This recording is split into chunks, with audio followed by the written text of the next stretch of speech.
Get out the brooms, folks! It's time for WWE's annual spring cleaning. We know this is always inevitable. Some point in time within the 2 to 3 weeks or so after WrestleMania, you know you're going to get a series of talent releases. You just prepare for it, buckle up for it, and you wonder who's going to get caught in the storm. And it happens every year, and people get surprised, and they get disappointed. And you know, at times I've kind of shit on the WWE for doing it too, and justifiably so, because, like, do you really need to do it? Do you have to do it? Or you just want to do it? Like, are you that greedy?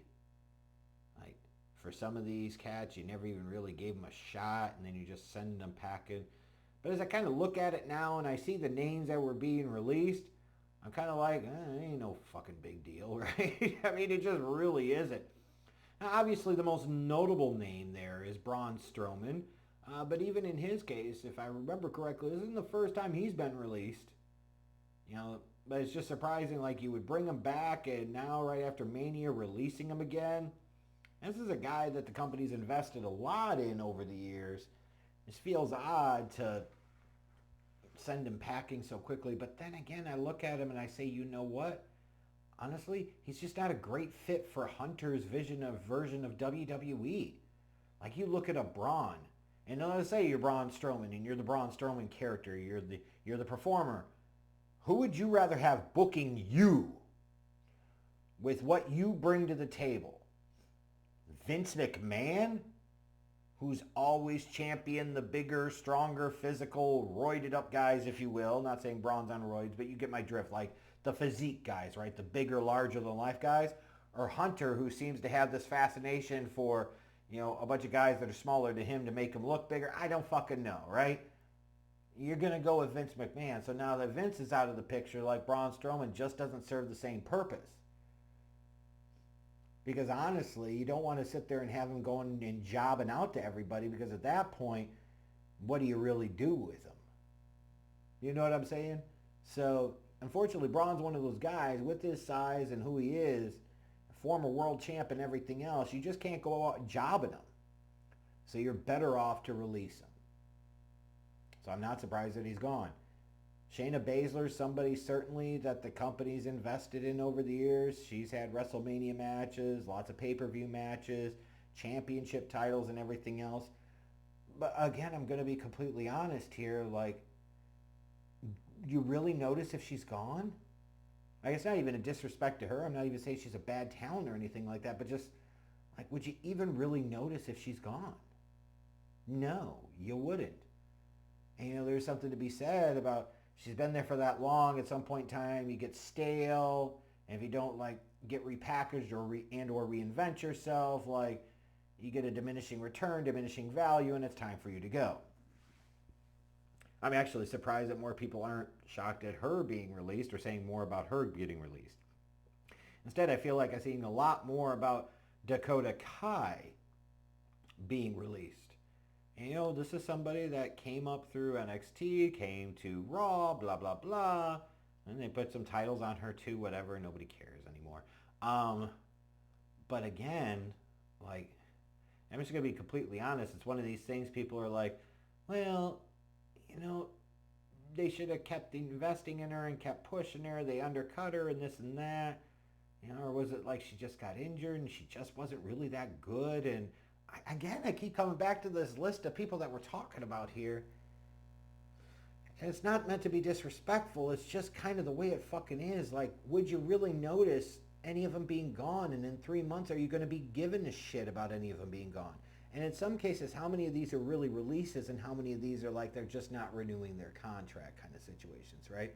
Probably a number of releases, but, you know, maybe some like not renewing their contracts. Like, I think Shitzy Blackheart, Shitzy's not having her contract renewed, and you're going to say, no, it's Shotzi. I got it right the first fucking time. She sucked. I don't know what the fuck anybody ever saw in her. She was not good. Her gimmick was stupid. I thought her ring work was kind of bleh. Like, I wouldn't renew her contract either. She should have been released probably a while ago. And again, would you even notice? But I do think it's interesting, like Katana Chance and Kaden Carter, weren't they tag champs at some point? Like, it does feel a little counterproductive for these talents that you have invested in, right? To sit there and cut them and send them packing. But then I also wonder if it speaks to kind of a, WWE looks at the landscape and they're like, hey, we've bought AAA, we've got this working agreement with TNA, and they just don't view AEW as any type of real threat to be concerned about, and it just doesn't really matter. And probably is very true, right? So yeah, like, in terms of the talents that they released from NXT, Cora Jade, Gigi Dolan, and others, like how many of them were really going to make it to the main roster and have any type of impact whatsoever? I'm sorry. Like, if anything, I would look at this, and the one thing that surprises me is, like, why weren't there other names on there?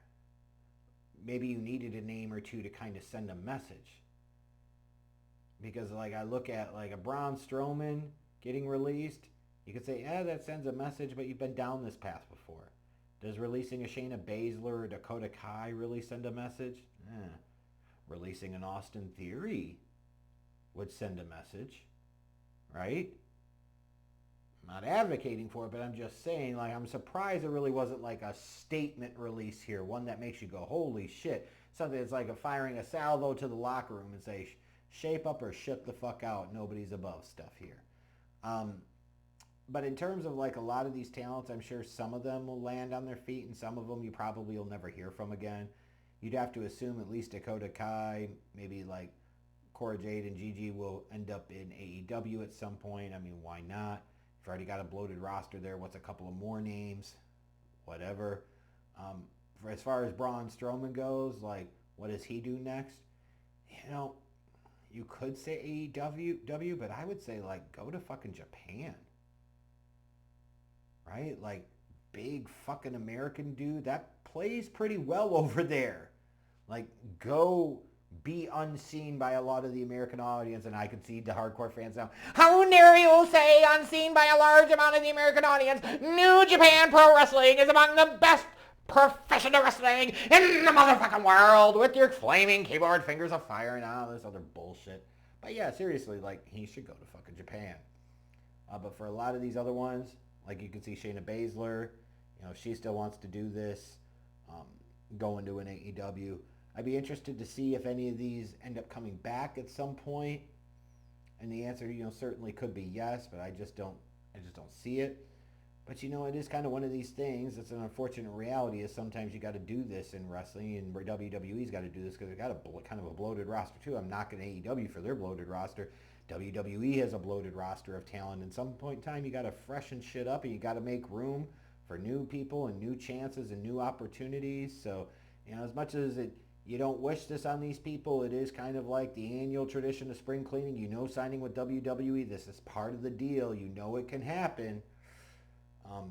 But in reality, it just doesn't make much of a difference. I could say, like, the limited amount of money you really save here, like, it's a drop in the bucket. Who gives a shit?